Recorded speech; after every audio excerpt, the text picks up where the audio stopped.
Line દોરી કરી લીધી છે બરાબર. આગળ જોઈ લો આવી રીતે ખૂન મારવામાં આવે છે.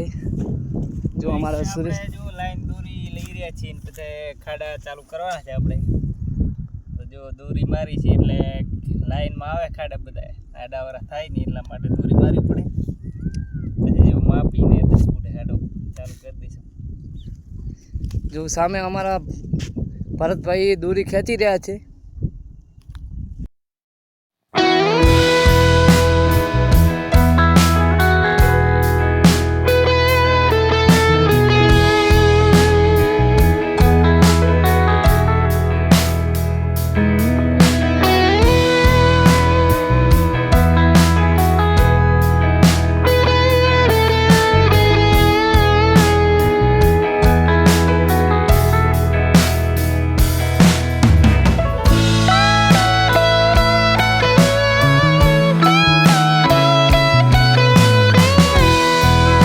અમે જોઈ લો તમે.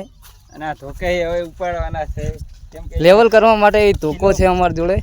હરિયો ભરાવીને પછી ઉપાડવાના એટલે લેવલ. ગાઈસ સ્વાગત છે ફરી એક નવા વિડીયોમાં. તો કેમ છો બધા? મજા છો? તો જુઓ અમે થાંભલા લેવલ કરવાનું કામકાજ ચાલુ છે.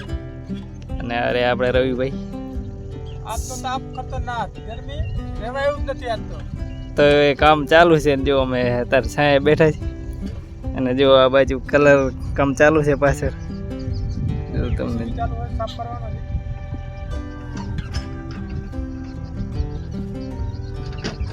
આ જો કલર કામ કરી રહ્યા છે અહીંયા 3 જણા. વ્હાઈટ કલર મારે રવિભાઈ. કલર કેવો મારવાનો આપણે? તિરંગો સામે રેવો. જો આ સાઈડ જો તિરંગો મારા એ રીતનો કલર કરવાનો છે આ થાંભલામાં આપણે.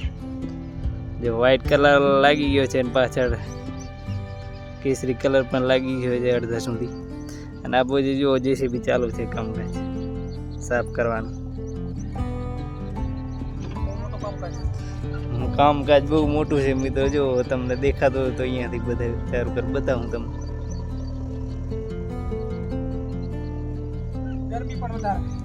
ગરમી પણ એકદમ એટલી છે ને મિત્રો વાત જ મૂકી દીધી.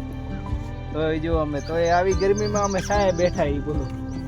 આવી ગરમી છે ને તો અમે કામકાજ એટલે સાહેબ બેઠા. बात तो सही है दौड़ना तो पड़ता है. ગરમી ખતરનાક છે કામ થાય જ નહીં. આ જો આટલા થાંભલા રહ્યા છે અમારે લેવલ કરવાના બાકી 25 થાંભલા રહ્યા. હવે લેવલ કરી નાખી કલર મારી દઈએ ને. હા કાલે સપોર્ટ લઈ લી અને પરમ દિવસે વાયરમાં ચાલુ 3 દિવસ વાયર તમને બતાવશું વાયરમાં બધું જે બ્લોગ કઈ રીતે બાંધી છે અમે નેક્સ્ટ વિડિયોમાં તમને બતાવશું. અને ભાઈ આપણે સોરી ભાઈ આપણે લેવલ કેવી રીતના થાય છે એ બતાવી દઈએ જરા. લેવલ જે આપણે બે થાંભલાનો માપ હોય છે. હા બે માપ કર્યા પછી જે થાંભલામાં ઉપર આપણે દોરી ચડાવી દઈએ. હા કઈ ચડાવી દેવાની એક જા આગળ ઉભો કરવાનો ત્યાં ચડાવીને પછી વચ્ચેના થાંભલા ઉપર. હા આ દોરીથી લેવલ થાય મતલબ આ સાઈડ લેવલ. हाँ साइड लेवल થઈ ગઈ છે લગભગ આપણે. સાઈડ લેવલ થઈ ગયું. ટોપ લેવલ ઉપરનો બાકી. ગરમી કા हो जाए नहीं.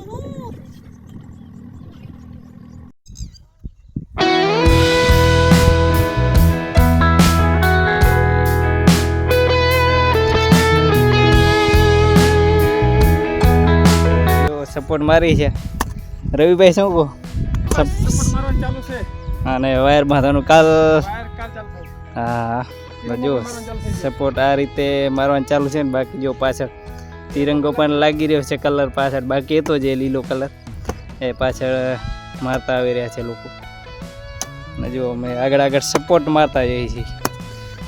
સપોર્ટ મારવાનું કારણ મિત્રો એ છે રવિભાઈ. શું કારણ હોય? સપોર્ટ મારવાથી વાયર એકદમ ટાઈટ રહે છે. હા નકર જો કે આ થાંભલે એમનો છે સપોર્ટ વગરનો તો અહીંયા વાયર ખેંચવા જાય તો થાંભલો નમી જાય એકદમ. એટલા માટે વાયર ટાઈટ રાખવા માટે એકદમ આપણે હા મિત્રો જો કોઈ પકડવા વાળું નથી એટલે વ્લોગ પૂરો કરશું. અહીંયા થોડોક બંધ કરી દઈશું. આ તો જો રોહિતભાઈ જો એકલા ઉપાડી રહ્યા છે. આ જો સપોર્ટ આવી રીતે સપોર્ટ મારવો પડે છે ને. બાકી મિત્રો બાહુબલી. હા તો જો મિત્રો આવી રીતનું કામ કરવું છે અમારે. પછી આ જો ખાડું પૂર દેવાનું આવી રીતના પછી આગળ અહીંયા જો ગોલાઈ પડતી હોય અહીંયા મિત્રો સપોર્ટ મારો બહુ જરૂરી છે મિત્રો કેમ કે જો ગોલાઈ પડતી હોય ત્યાં સપોર્ટ મારો જ પડે નકર તો વાયર કોઈ રીતે ખેંચાય નહીં આપણે બાકી જો હજી તો કામકાજ આપણે ઘણું બાકી છે અહીંયાથી હા જે અમે આ કર્યું છે એ તમને વાયરમાંથી જે આખું બ્લોગ લીધું કેમ કે થોડું ઘણું તમારે પણ જો જાતે કરવું હોય તો તમારો વાંધો ના વિડીયો જોઈ તમે કરી શકો છો કેમ કે જો થોડું ઘણું કરવું 50 ફૂટ 100 ફૂટ ઉપર તમારે કરવું તો તમે કરી શકો એમ જો આવી રીતના કરવાનું છે પેલા ખાડા કરીને થાંભલા ઉપર કરીને પછી સપોર્ટ મારીને વાયર ખેંચી લેવાનું જારી પણ મારવાની છે એ પણ તમને બતાવશું અમે નેક્સ્ટ વિડીયોમાં અને ખાસ કે વિડીયો પૂરો જોજો તમને તેથી ખ્યાલ આવશે બાકી તમે જો સ્કીપ કરીને જોશો તો તમને કાંઈ સમજ નહીં પડે કે કેવી રીતના કામ થાય છે બાકી જો માહોલ વરસાદનો છે એકદમ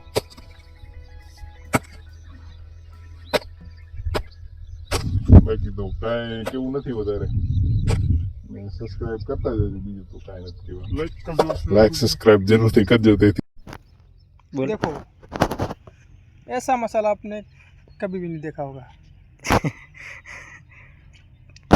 कैसे कैसे लोग रहते हैं यार यहाँ पर साला तुमको पागल कुत्ते का गाड़ी उठा के ले जाएगा बता रहे हैं हम